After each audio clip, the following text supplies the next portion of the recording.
Deep in the Yukon, just north of the Klondike gold rush town of Dawson City, the pavement ends, and one of North America's last great adventure roads begins.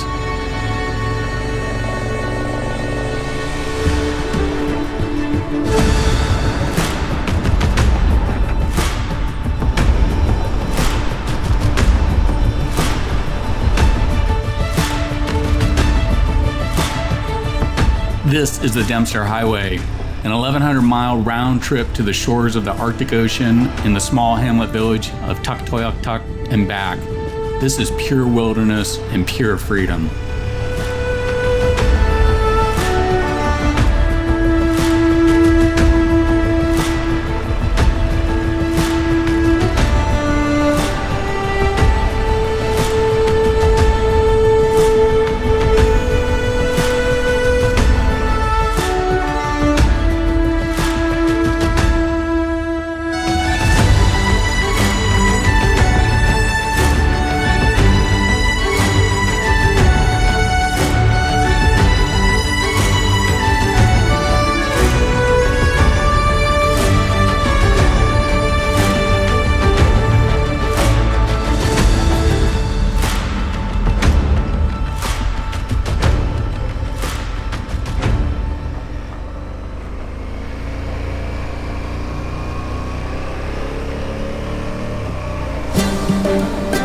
The Dempster Highway was built on top of the frozen ground and shifting permafrost in this remote part of the Northwest Territories of Canada. The Dempster was never meant to be easy, and you'll earn everything you get. All right, little check-in on the Dempster. We're about 65 miles down the Dempster. We did a couple of stops. Wanted an overlook that just had an amazing view of the valley below. The road conditions are just constantly changing. You go from dry and dusty to kind of the stuff we're in right now.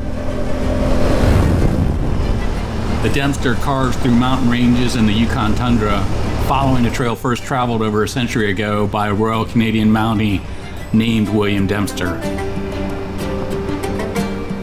In 1911, Inspector Dempster led a desperate search for a lost patrol that had vanished between Dawson and Fort McPherson. He mapped a safer route through this unforgiving country, one that would later inspire the very highway that bears his name.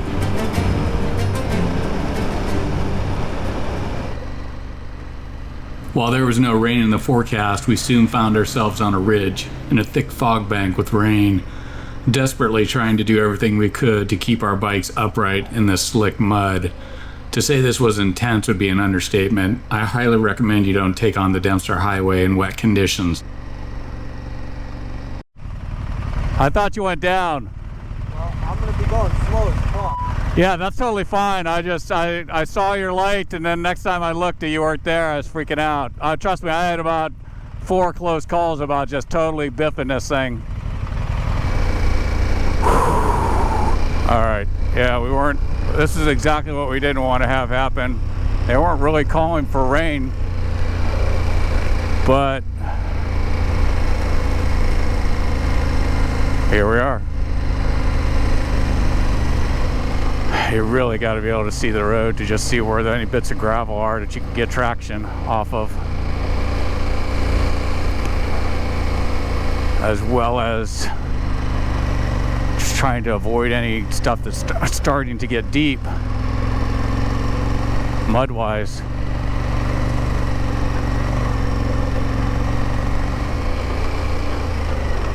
Oh, oh,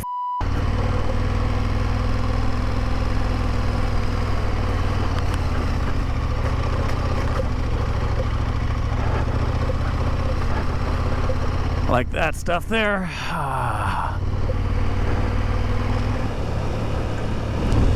So these metal bridges are interesting on a motorcycle because your bike moves around a lot, which can be a little unnerving if you're not used to feeling your bike move around like that. But quite frankly, if you've gotten this far in the Dempster, then your bike has been moving around a lot on you. Like right through that section of mud right there. Just wants to seesaw around.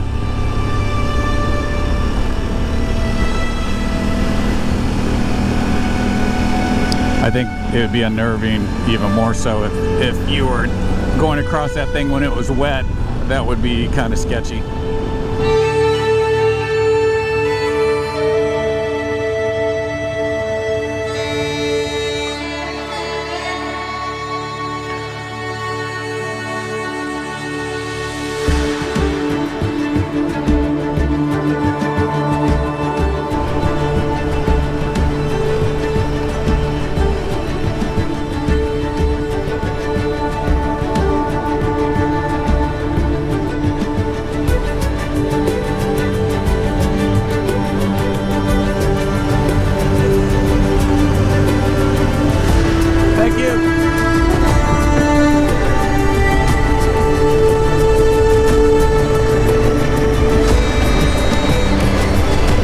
This is actually kind of a nice ending for if we're staying here in Fort McPherson. I'm not sure if we are or not, but I'm glad it just kind of end of the day, got the sun out, and just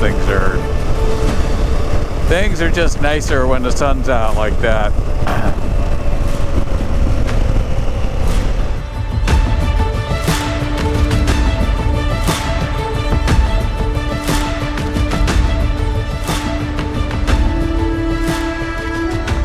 This was our camp spot in Fort McPherson. Had to think about that, just like it says on the canvas tents. So we stayed in these canvas tents last night. We're actually pretty nice. We didn't have to set up our own tent, but it was cold. It's probably, I think Derek said it was 41 degrees when we woke up. I didn't want to get out of my sleeping bag, that's for sure. Just not expecting this low temperatures at the end of July. Well, it's August 1st, I think, today. So, but we had this whole group camping area to ourselves last night, which is kind of nice. The mosquitoes, you might be able to see them on the camera around my bike, have been horrendous out here. Just no fun. Yeah, so this is our last day, our push into Tuk, and we're probably going to spend a couple hours there, 2 or 3 hours, and turn around and head back and do another campsite, whether it's near Nuvik or if we really feel like pushing it all the way back to this point, we will. But I got a funny feeling we'll stay in Nuvik and then do the big push and pretty much ride most of the Dempster all the way home, or back to Dawson City Saturday. So look at all the mosquitoes. Pretty gnarly. The KTM's pretty darn dirty right now, I do have to say. So a little over 200 miles left to make it up to Tuk, which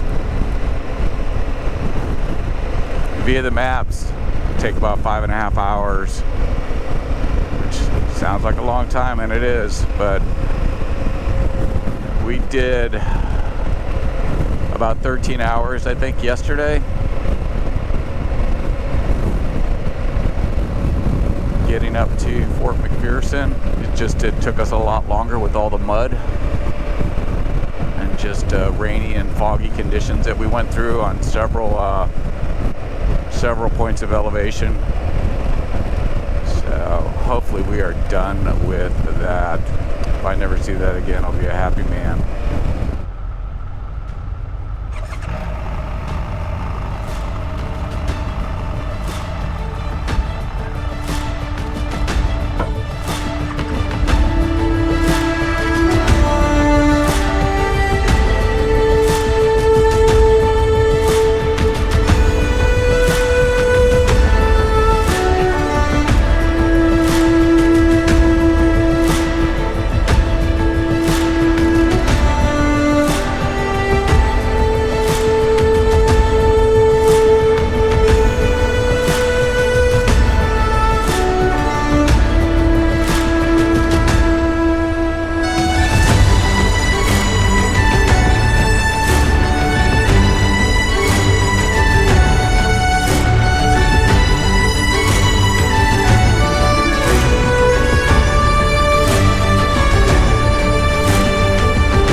After some photo ops at the Arctic sign, we relaxed a bit, then got back on the bikes for the start of our return trip.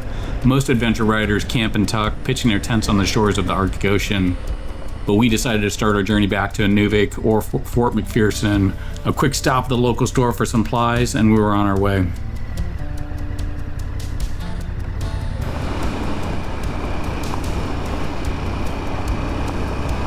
Beauty of basically having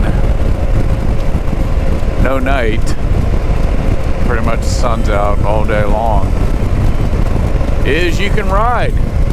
And we pulled a long one today. Up to tucking back.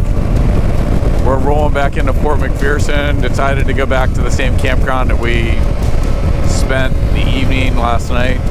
Oh, about 15 hours of riding. So just a brutally long day. And we're gonna gas up here before we go to our campsite. It looks like I was hoping we'd do it in the morning. I'm just ready to get off this bike. Everything hurts.